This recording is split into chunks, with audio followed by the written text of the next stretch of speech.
Prabhuddha Bharat International Program of Reading the Constitution of India, Episode 28.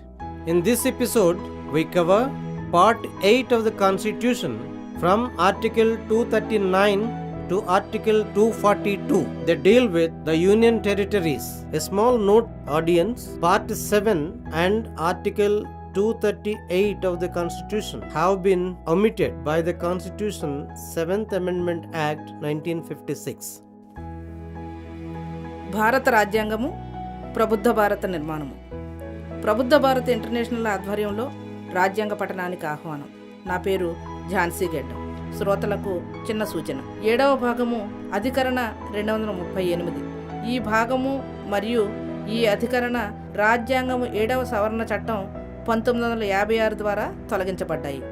రాజ్యాంగ పఠనం 28వ episode. ఈ ఎపిసోడ్లో భారత రాజ్యాంగం 8వ భాగంలో అధికరణలు 239 నుంచి 242 వరకు చదువుకుందాం. ఈ 7 అధికరణలు యూనియన్ టెరిటరీస్ అంటే సంఘాధీన ప్రాంతాలకు సంబంధించినవి. Part 8 The Union Territories. Article 239 Administration of Union Territories. Clause 1 Save as otherwise provided by Parliament by law, every Union Territory shall be administered by the President, acting to such extent as he thinks fit, through an administrator to be appointed by him with such designation as he may specify. Clause 2 Notwithstanding anything contained in Part 6, the President may appoint the Governor of a state as the administrator of an adjoining Union Territory, and where a Governor is so appointed, he shall exercise his functions as such administrator independently of his Council of Ministers. 8వ భాగం సంఘాధీన ప్రాంతములు లేదా కేంద్ర పాలిత ప్రాంతములు. అధికరణ 239 సంఘాధీన ప్రాంతాల పరిపాలన. Clause 1 parliament శాసనం ద్వారా వేరే నిబంధనలు చేస్తే తప్ప దేశాధ్యక్షునికి సబబని తోచునంత మేరకు తాను నిర్దిష్టపరచు హోదాలో తాను నియమించు అడ్మినిస్ట్రేటర్ ద్వారా ప్రతి సంఘాధీన ప్రాంతము దేశాధ్యక్షునిచే పాలించబడవలెను.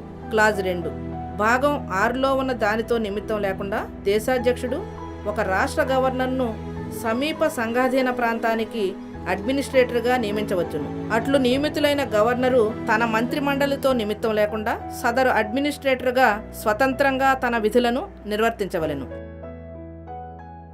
Article 239A Creation of local legislatures or Council of Ministers or both for certain Union Territories.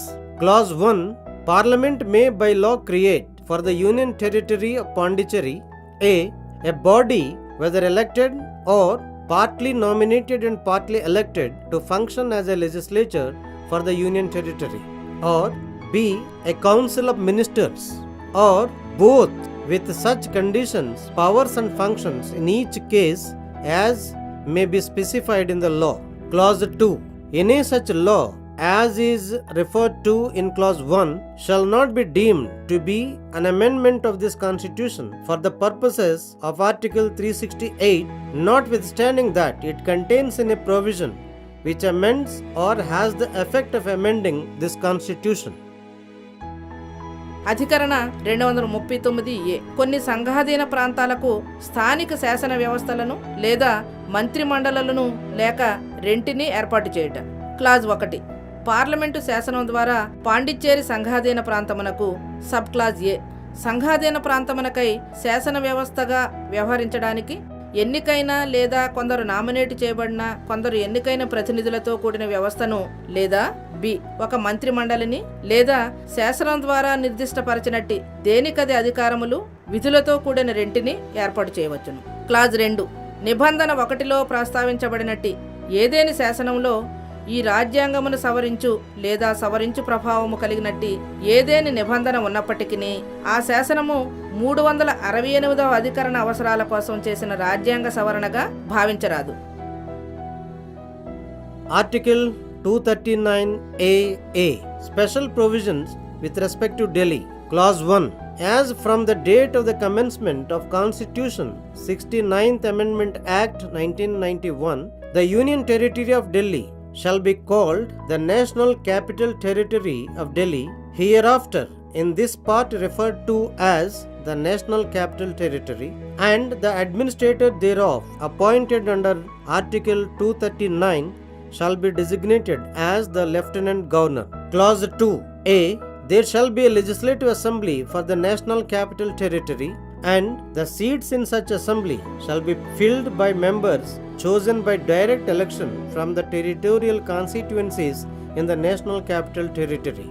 B. The total number of seats in the Legislative Assembly, the number of seats reserved for the scheduled castes, the division of the National Capital Territory into territorial constituencies, including the basis for such division, and all other matters relating to the functioning of the Legislative Assembly shall be regulated by law made by Parliament.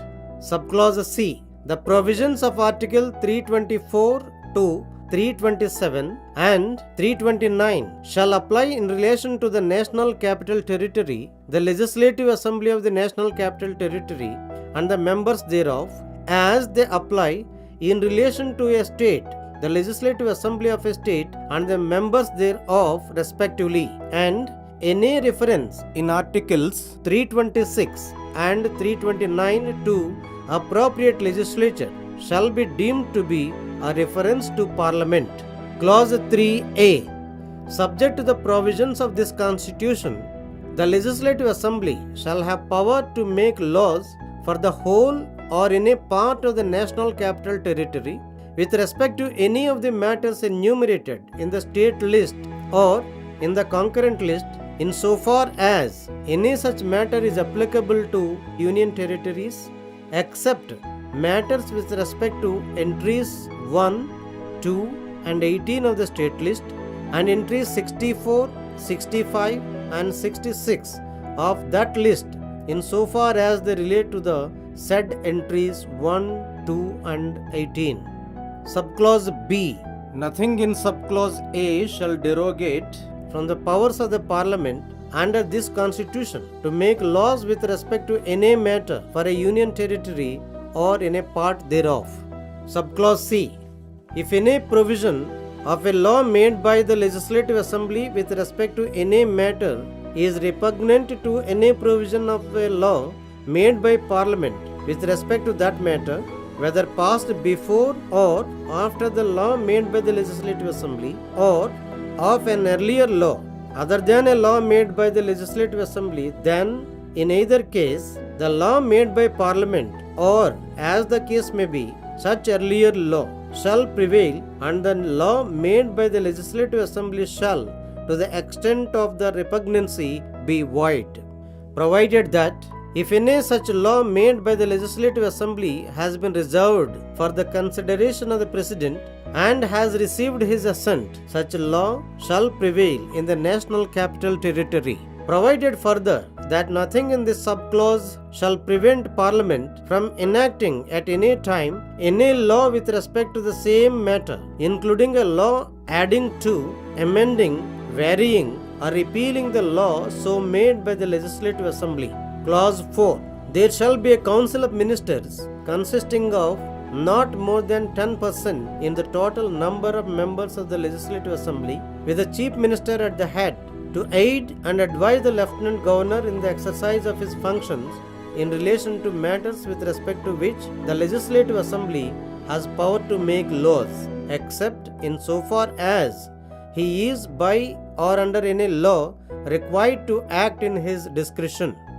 Provided that, in the case of a difference of opinion between the Lieutenant Governor and his ministers on any matter, the Lieutenant Governor shall refer it to the President for decision, and act according to the decision given thereon by the President, and pending such decision, it shall be competent for the Lieutenant Governor in any case where the matter, in his opinion, is so urgent that it is necessary for him to take immediate action, to take such action or to give such direction in the matter as he deems necessary.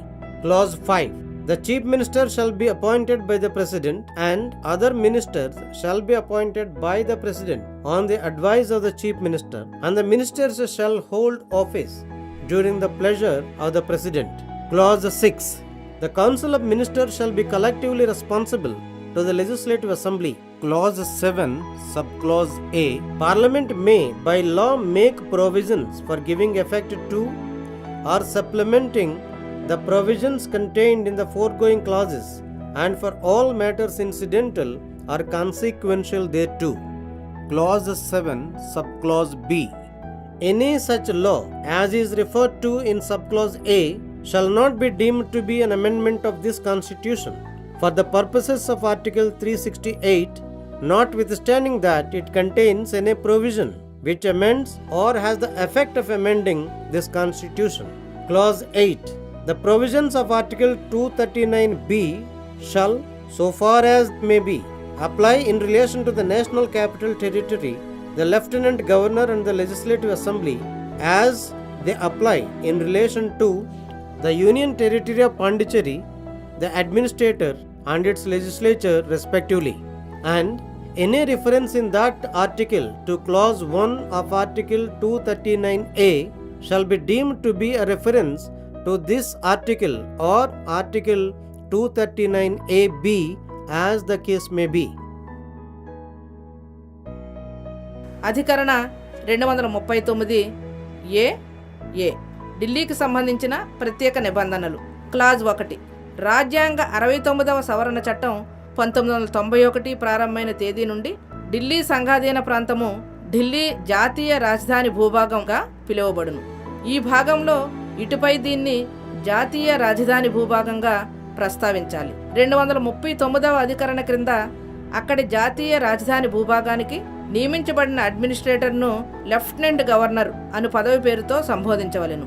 Clause 2 జాతీయ రాజధాని భూభాగమునకు ఒక శాసనసభ ఉంటుంది. అందులోని సీట్లను జాతీయ రాజధాని భూభాగంలోని భౌగోళిక నియోజకవర్గాల నుండి ప్రత్యక్ష ఎన్నిక ద్వారా ఎంపికైన సభ్యులతో భర్తీ చేయవలెను. బి.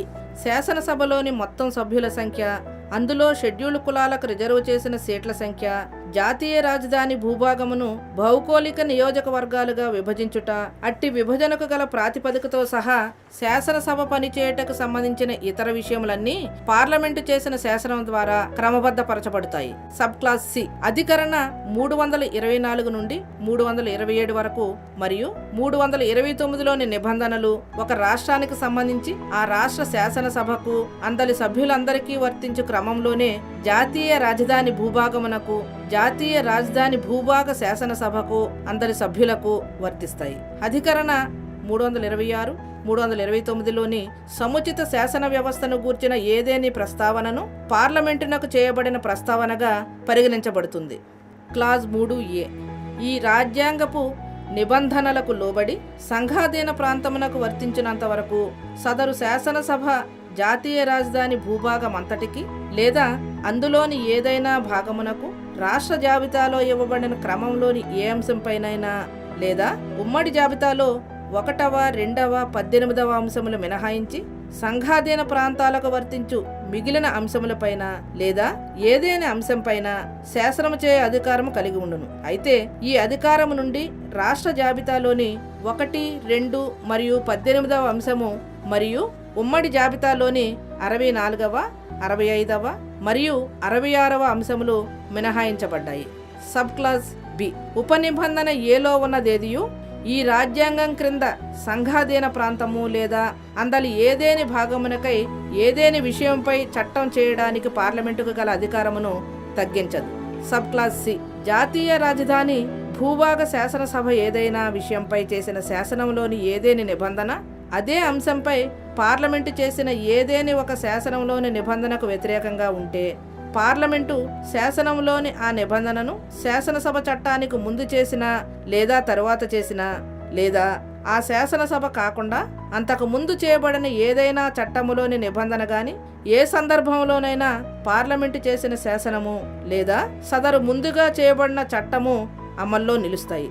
లేదా జాతీయ రాజధాని భూభాగ శాసనసభ చేసిన శాసనము పార్లమెంటు శాసనమునకు వ్యతిరేకంగా ఉన్నంత మేరకు రద్దగును.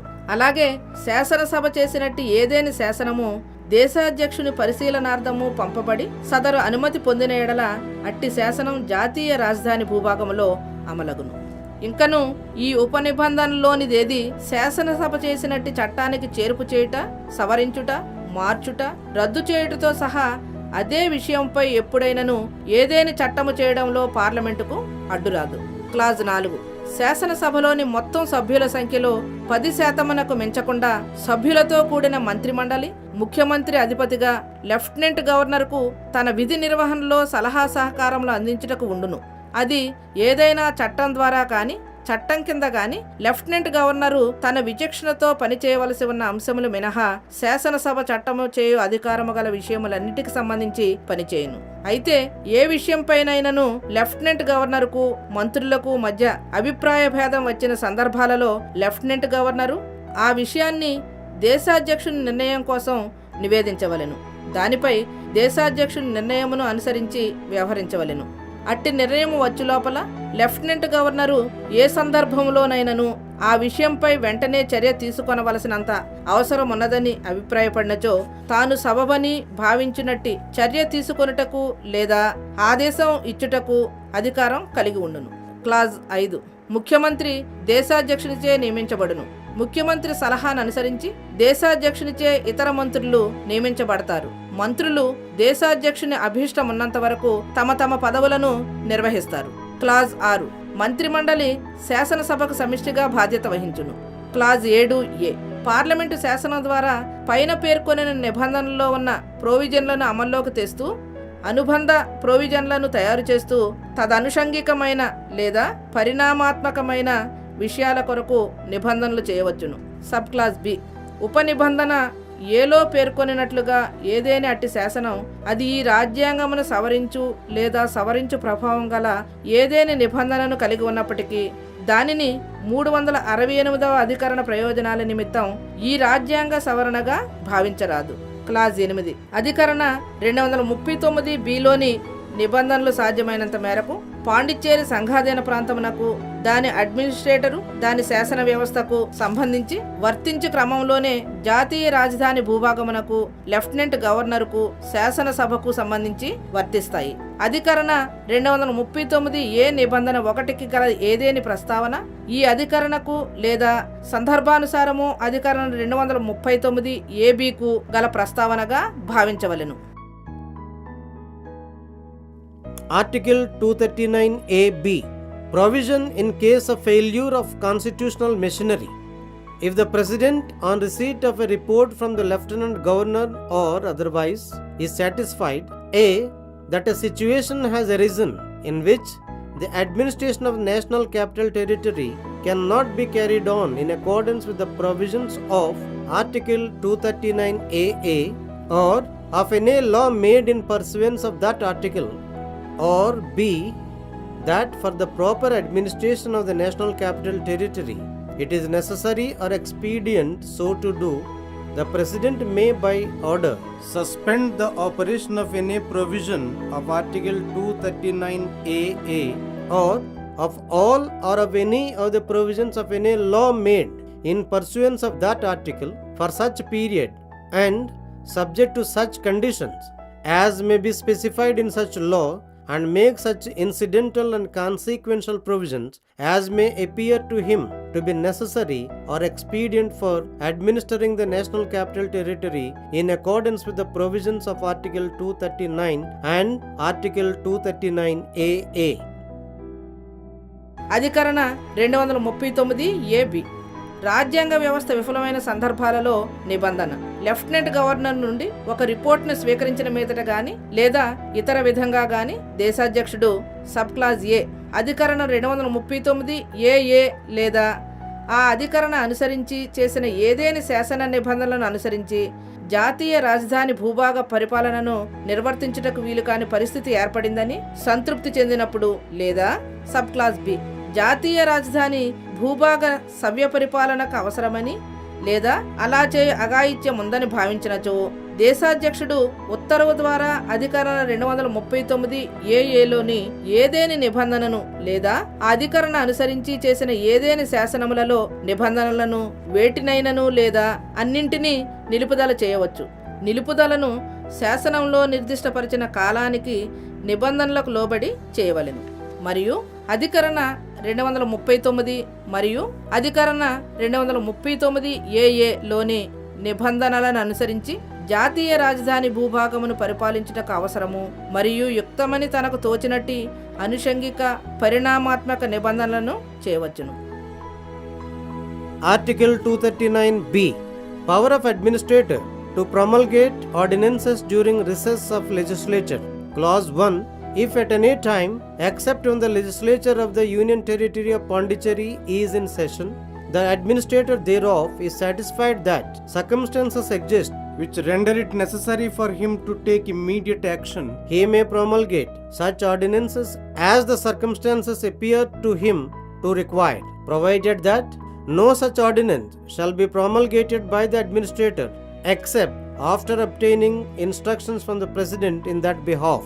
Provided further that whenever the said legislature is dissolved or its functioning remains suspended on account of any action taken under any law as is referred to in clause 1 of article 239A, the administrator shall not promulgate any ordinance during the period of such dissolution or suspension.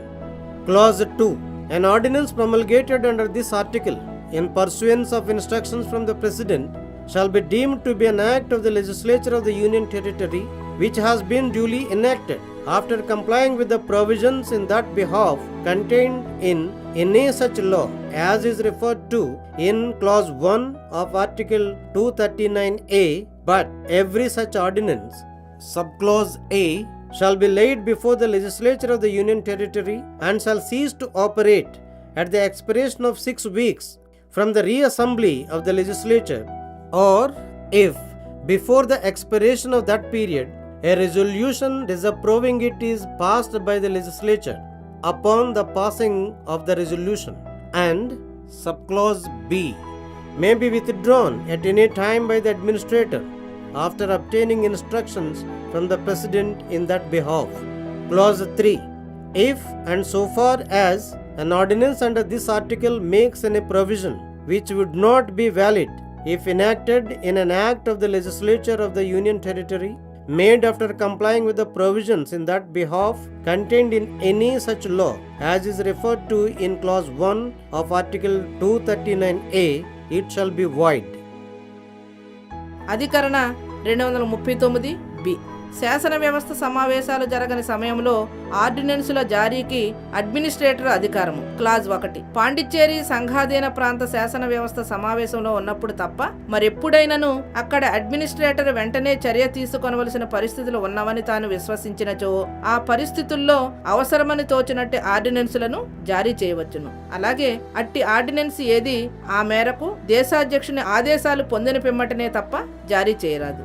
అంతేకాకుండా సదరు శాసన వ్యవస్థ రద్దయిన సమయంలో లేక అధికరణ 239ఏలోని నిబంధన 1లో ప్రస్తావించబడిన ఏదేని శాసనం కింద తీసుకున్న ఏ చర్య వలనైనను ఆ శాసన వ్యవస్థ పని నిర్వహణ సస్పెండ్ అయి ఉన్న సమయంలో లేదా రద్దయిన సమయంలో అడ్మినిస్ట్రేటర్ ఆర్డినెన్సులు జారీ చేయరాదు.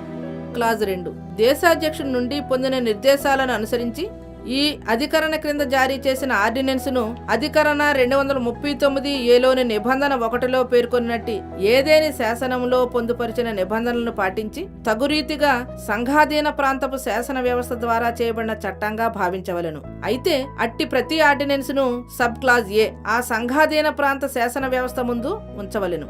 శాసన వ్యవస్థ తిరిగి సమావేశమైనప్పటి నుండి 6 వారాలు ముగియగానే లేక కాలావధి ముగియుటకు ముందే సదరు ఆర్డినెన్స్ చేయరాదను తీర్మానాన్ని శాసన వ్యవస్థ ఆమోదించిన మీదట సదరు ఆర్డినెన్స్ రద్దవుతుంది. మరియు బి ఈ విషయంలో దేశాధ్యక్షుడి నుండి నిర్దేశాలను పొందిన మీదట అడ్మినిస్ట్రేటర్ ఆర్డినెన్స్ను ఎప్పుడైనను ఉపసంహరించవచ్చును. క్లాజ్ 3. అధికరణ 239ఏలోని నిబంధన 1లో ప్రస్తావించబడిన విధంగా ఏదేని శాసనంలో తద్విషయమై పొందుపరిచిన నిబంధనలు పాటించి సంఘాధీన ప్రాంత శాసన వ్యవస్థ చేసే చట్టంలోని ఏ నిబంధన అయినను అమాన్యమై ఉంటుందో అట్టి ఏదేని నిబంధనలతో ఈ అధికరణ క్రింద ఆర్డినెన్స్ చేసినచో అది చెల్లనిది అవుతుంది. Article 240. Power of President to make regulations for certain Union territories. Clause 1.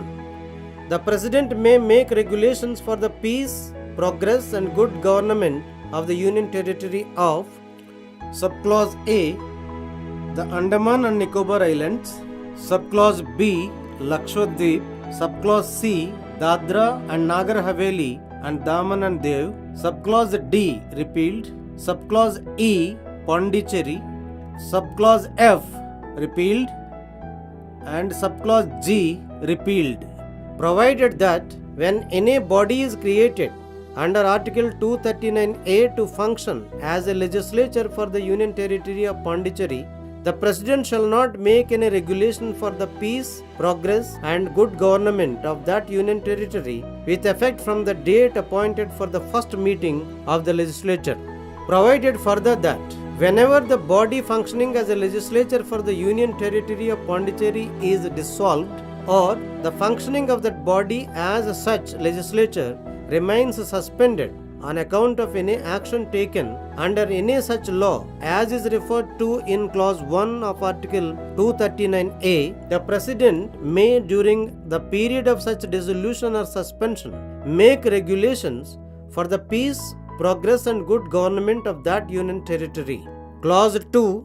Any regulation so made may repeal or amend any act made by the Parliament or any other law which is for the time being applicable to the Union Territory, and when promulgated by the President shall have the same force and effect as an act of Parliament which applies to that territory.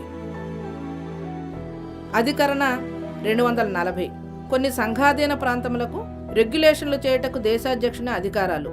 Clause 1. దేశాధ్యక్షుడు శాంతి భద్రతలు, ప్రగతి, సుపరిపాలన నిమిత్తం క్రింది సంఘాధీన ప్రాంతాలకు రెగ్యులేషన్లు చేయవచ్చును. Sub clause A Andaman Nicobar దీవులు, sub clause B లక్షద్వీపులు, sub clause C Dadra Nagar Haveli మరియు Daman Diu, sub clause D తొలగించబడింది. Sub clause E Pondicherry, sub clause F తొలగించబడింది, సబ్ క్లాజ్ జి తొలగించబడింది. అయితే 239A అధికరణ క్రింద పాండిచ్చేరి సంఘాధీన ప్రాంతానికి ఒక శాసన వ్యవస్థగా పనిచేయడానికి ఏదేని వ్యవస్థ ఏర్పాటు చేయబడినప్పుడు ఆ శాసన వ్యవస్థ మొదటి సమావేశం తేదీ నుండి ఆ సంఘాధీన ప్రాంత శాంతి, ప్రగతి, సుపరిపాలన నిమిత్తం దేశాధ్యక్షులు ఏ రెగ్యులేషను జారీ చేయరాదు. అంతేకాకుండా పాండిచ్చేరి సంఘాధీన ప్రాంతమునకు శాసన వ్యవస్థగా పనిచేస్తున్న వ్యవస్థ రద్దు చేయబడినప్పుడెల్లను లేదా 239A అధికరణలోని నిబంధన 1లో పేర్కొనబడిన విధంగా ఏదైనా అట్టి శాసనం క్రింద తీసుకున్న ఏదేని చర్య కారణంగా శాసనసభగా పనిచేస్తున్న వ్యవస్థ సస్పెండ్ చేయనప్పుడెల్లను దేశాధ్యక్షుడు అట్లు రద్దు చేయబడిన కాలంలో లేదా నిలుపుదల చేయబడిన కాలంలో ఆ సంఘాధీన ప్రాంతపు శాంతి, ప్రగతి, సక్రమ పరిపాలన కొరకు రెగ్యులేషన్లు చేయవచ్చును. క్లాజ్ 2. అట్లు చేయబడిన ఏదేని రెగ్యులేషను ఆ సంఘాధీన ప్రాంతమునకు తత్కాలములో వర్తిస్తున్న పార్లమెంటు చేసిన ఏదేని చట్టమును లేదా ఏదేని ఇతర శాసనమును రద్దు చేయవచ్చును లేదా సవరించవచ్చును. దేశాధ్యక్షుడు జారీ చేసినట్టి సదరు రెగ్యులేషను ఆ సంఘాధీన ప్రాంతమునకు వర్తించు పార్లమెంటు చట్టమునకు గల అధికారము, ప్రభావములనే కలిగి ఉండును. Article 241. High Courts for the Union Territories. Clause 1. Parliament may by law constitute a High Court for the Union Territory or declare any court in any such territory to be a High Court for all or any of the purposes of this Constitution. Clause 2. The provisions of Chapter 5 of Part 6 shall apply in relation to every High Court referred to in Clause 1 as they apply in relation to a High Court referred to in Article 214, subject to such modifications or exceptions as Parliament may by law provide. Clause 3. Subject to the provisions of this Constitution and to the provisions of any law of the appropriate legislature made by virtue of powers conferred on that legislature by or under this Constitution, every High Court exercising jurisdiction immediately before the commencement of the Constitution, 7th Amendment Act 1956, in relation to any Union Territory shall continue to exercise such jurisdiction in relation to that territory after such commencement. Clause 4. Nothing in this article derogates from the power of Parliament to extend or exclude the jurisdiction of a High Court for a state to or from any Union Territory or part thereof. అధికరణ 241. సంఘాధీన ప్రాంతాలకు హైకోర్టులు. Clause 1. ఒక సంఘాధీన ప్రాంతమునకు parliament శాసనం ద్వారా ఒక హైకోర్టును ఏర్పాటు చేయవచ్చు లేదా అట్టి ప్రాంతంలోని ఏదైనా కోర్టును ఈ రాజ్యాంగపు మొత్తం ప్రయోజనాలు లేక కొన్ని ప్రయోజనాల నిమిత్తం ఒక హైకోర్టుగా ప్రకటించవచ్చు. క్లాజ్ 2.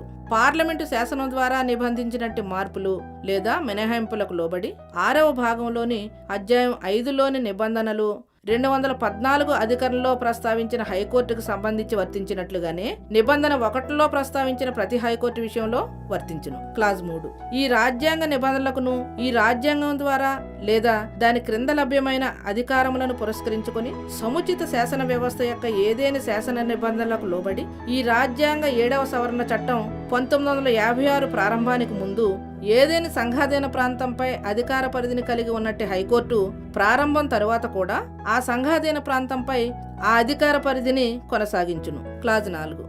ఈ అధికారంలో ఉండేదేది ఒక రాష్ట్ర హైకోర్టు అధికార పరిధిని ఏదేని సంఘాధీన ప్రాంతమునకు లేదా అందులోని కొంత భాగమునకు విస్తరింపజేయుటకు లేదా మినహాయించుటకు పార్లమెంటుకు గల అధికారమును తగ్గించదు. Article 242 has been omitted by the Constitution 7th Amendment Act 1956. With this, episode 28 completes.